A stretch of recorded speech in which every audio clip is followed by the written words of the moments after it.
Chicken খেতে কিন্তু আমরা সবাই খুব ভালোবাসি। বাই দ্য ওয়ে, আমি আপনাদের Trisha and welcome to my channel Trisha tasty ট্রিটে। আর আজকে আমি বানাবো ক্রিমি চিকেন রোল। আমার রিকোয়েস্ট রইল এই রোলের রেসিপিটা একবার হলেও বাড়িতে বানিয়ে ট্রাই করবেন। তাহলে চলুন শুরু করা যাক। ক্রিমি চিকেন রোল বানানোর জন্য প্যানের মধ্যে আমরা পরিমাণ মতো জল দিয়ে দেবো। এবার এতে 500 গ্রাম মতো চিকেন দিয়ে সেদ্ধ করে নেব। আমি এখানে সলিড চিকেন নিয়েছি, আপনারাও সলিডই ব্যবহার করবেন। চিকেনটা সেদ্ধ হয়ে গেলে আমরা একটা কাঁটা চামচ দিয়ে একটু শ্রেড করে নিচ্ছি চিকেনগুলোকে। এবার প্যানের মধ্যে আমি হাফ চামচ বাটার দিয়ে দেবো, আর বাটারটাকে ভালো করে গলিয়ে নিয়ে 1 চামচ মতো রসুনের কিমা দিয়ে দেবো। নিয়ে আমরা রসুনটাকে ভালো করে একটু ভেজে নিচ্ছি। এবার এতে একটা পেঁয়াজের কুচি দিয়ে দিচ্ছি, আর পেঁয়াজটাকে আমরা লাল লাল করে ভেজে নেব। এবার এতে হাফ কাপ মতো সুইট কর্ন দিয়েও ভেজে নিচ্ছি। এবার এতে হাফ কাপ মতো রেড বেল পেপার আর চিকেনটাকে আমরা দিয়ে ভালো করে আমাদের মিশিয়ে নিতে হবে। আমি এখানে রেড বেল পেপার ইউজ করেছি, আপনারা চাইলে যে কোনো কালারের বেল পেপার ইউজ করতে পারেন। ভালো করে মেশানো হয়ে গেলে এতে আমি স্বাদ মতো নুন দেব, 1 চামচ চিনি দিচ্ছি, হাফ চামচ মতো গোলমরিচের গুঁড়ো দেব, 1 চামচ চিলি ফ্লেক্স দেবো, আর দেবো 1 চামচ মতো অরিগানো। এবার এই সব কিছুকে আমাদের একটু ভালো করে মিশিয়ে নিতে হবে।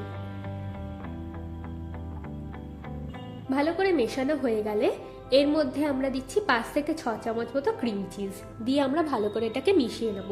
যে কোনো মুদিখানা বা অনলাইনে আপনারা এই ক্রিম চিজটাকে খুব সহজেই আপনারা পেয়ে যাবেন। এবার এতে 2 চামচ মতো ধনেপাতা দিয়ে ভালো করে মিশিয়ে 1 চামচ মতো আমি এতে অ্যাড করব মেয়োনিজ দিয়ে ভালো করে মেশালেই কিন্তু আমাদের পুরটা একদম রেডি। এবার এটাকে আমরা একটু ঠান্ডা করে নেব। ততক্ষণ একটা বাটিতে 2 চামচ ময়দা দিয়ে অল্প একটু জল দিয়ে একটা ব্যাটার বানিয়ে নিচ্ছি। এবার একটা প্লেটের মধ্যে আমি একটা শিট নিয়ে নিয়েছি। এই শিটটা কিন্তু হোমমেড। আপনারা যদি এই শিটটা বাড়িতে বানাতে চান তাহলে ডেসক্রিপশন বক্সে আমি লিঙ্ক দিয়ে দেবো, আপনারা গিয়ে চেক করে নেবেন। এবার চিকেনের পুরটা আমি শিটের মধ্যে এইভাবে দিয়ে দিচ্ছি। এবার আমি প্রথমে এই সাইডটা এইভাবে ভাঁজ করব, তারপরে এই দিকটাও সেমভাবে ভাঁজ করে নেব। এবার ময়দা যে ব্যাটারটা বানিয়েছিলাম সেটা শিটের ওপর এইভাবে একটু লাগিয়ে দেবো হাফ দিয়ে। আমি যেভাবে রোল বানাই ঠিক সেরকম ভাবে একটু মুড়িয়ে নিচ্ছি। এই রোলটা কিন্তু সত্যি খেতে দারুণ হয়। দেখুন আমাদের একটা শিট একদম তৈরি। এইভাবে আমি প্রত্যেকটা শিট বানিয়ে নেব।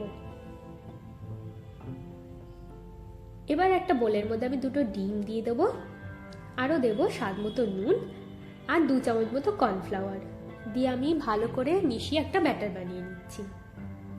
এবার একদিকে আমি ব্যাটার রাখছি আর একদিকে প্যানকো ব্রেড ক্রামস রাখবো। এবার এই রোলগুলোকে প্রথমে ব্যাটারের মধ্যে ডুবিয়ে নেব, দিয়ে এবার আমি প্যানকো ব্রেড ক্রামসে ভালো করে কোট করে নেব। আপনারা চাইলে এটা ডাবল কোটও করতে পারেন, আমি এখানে সিঙ্গেল কোট করেছি। এইভাবে আমি প্রত্যেকটা বানিয়ে নিচ্ছি। চলুন এবার এগুলোকে ভাজা যাক। কড়াইতে সাদা তেল গরম করে তেলটা ভালো করে গরম হয়ে গেলে আমরা একটা একটা করে চিকেন রোল দিয়ে ভালো করে এপিটোপিট করে ভেজে নেব। দেখুন আমাদের চিকেন রোলটা কিন্তু ভালো করে ভাজা হয়ে গেছে। এবার একটা প্লেটে টিস্যু রেখে আমি চিকেন রোলগুলোকে তুলে নিচ্ছি, আর বাকিগুলো আমি সেম প্রসেসে ভেজে নেবো। এবার আমরা এটাকে সার্ভ করে দেবো। আমার ভিডিওটি যদি আপনাদের ভালো লেগে থাকে তাহলে প্লিজ একটি লাইক করবেন, প্রচুর শেয়ার করবেন। এরকম আরও ভিডিও পেতে আমার চ্যানেলটিকে সাবস্ক্রাইব করবেন। টাটা।